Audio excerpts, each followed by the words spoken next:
Mtazamaji wa TBC1, tunaendelea na maombolezo ya kitaifa.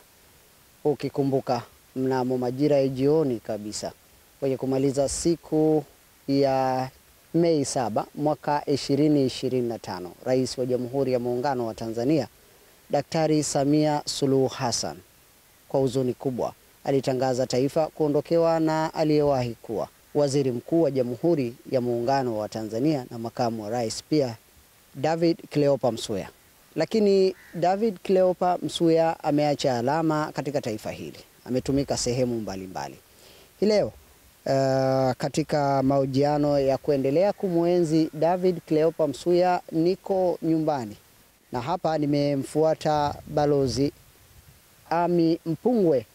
Ami Mpungwe anamfahamu marehemu David Cleopa Msuya, lakini vile vile amefanya naye kazi si serikalini tu, hata nje ya serikali kwenye taasisi binafsi ambazo zinaubia wa moja kwa moja ama ushirikiano na serikali katika kuliendeleza taifa. Tumempoteza kiongozi mahiri, kiongozi ambaye alitumia maisha yake yote, uhai wake wote kutumikia taifa letu katika nyadhifa mbalimbali hadi kufikia nafasi ya kuwa Waziri Mkuu wa Jamhuri ya Muungano, baada ya kuhudumu katika nafasi mbalimbali serikalini, lakini pia katika ngazi za kisiasa, nafasi mbalimbali za waziri wa viwanda na biashara, Wizara ya Fedha, hadi kufikia Waziri Mkuu. Kwa hiyo ni mtu aliyetumia maisha yake yote katika kuhudumu na kulihudumia taifa letu kwa nidhamu kubwa, kwa umahiri mkubwa na kwa uaminifu mkubwa sana. Mheshimiwa Balozi Ami, wewe ulipata nafasi ya kufanya kazi pamoja naye kwa namna moja ama nyingine. Pengine unaweza ukamwelezea ni mtu wa namna gani haswa kwenye maisha ya kazi ukiwa unafanya naye kazi kwa karibu? Marehemu Cleopa David Msuya ni mtu ambaye alikuwa mahiri sana. Ni mtu ambaye alikuwa serious katika utumishi wake, kwa uaminifu wa hali ya juu, kwa nidhamu ya hali ya juu, na kwa kujitolea kwa namna yote ile ya nafsi yake.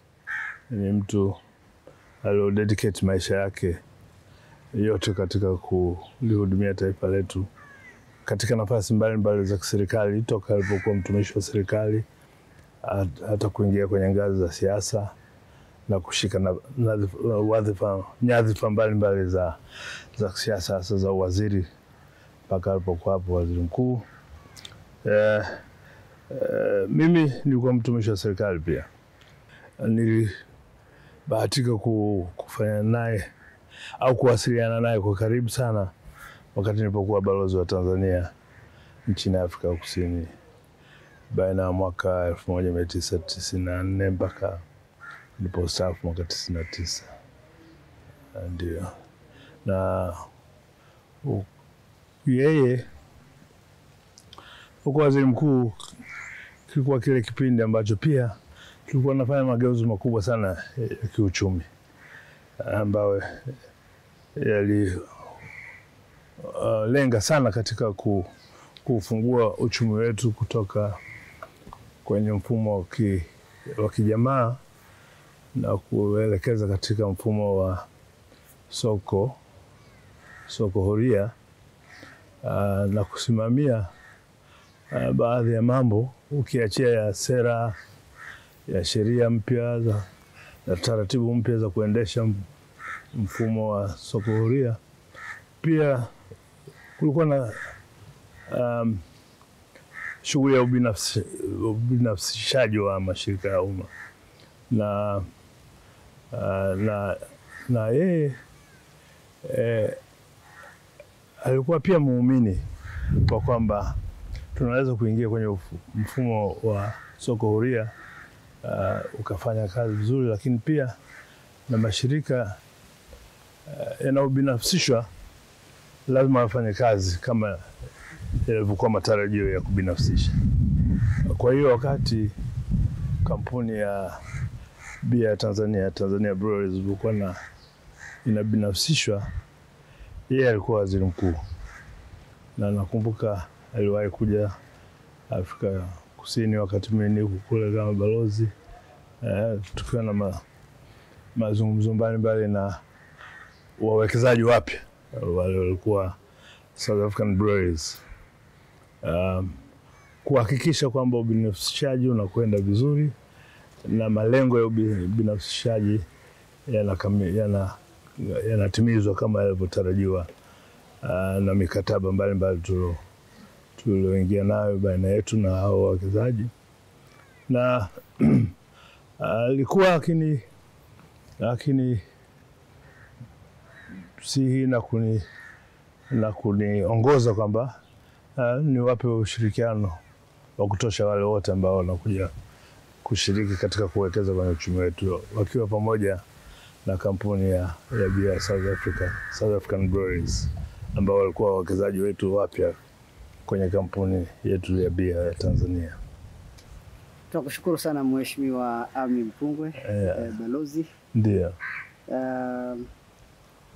Tukupe pole tena. Asante, pole sote. Ndio. Na tunashukuru kwa muda wako, haswa wa kuelimisha taifa, lakini vile vile wa kuomboleza pamoja na taifa. Muda wangu ni shukrani kwa mzee Msuya. Mzee Cleopa David Msuya anastahili muda wote wa kumwomboleza, wa kumkumbuka, wa kumwenzi, na tuendelee kumwenzi mzee wetu, na tumwombee kwa Mwenyezi Mungu ilaze roho yake mahala pema peponi. Amen. Asante. Asante sana. Asante.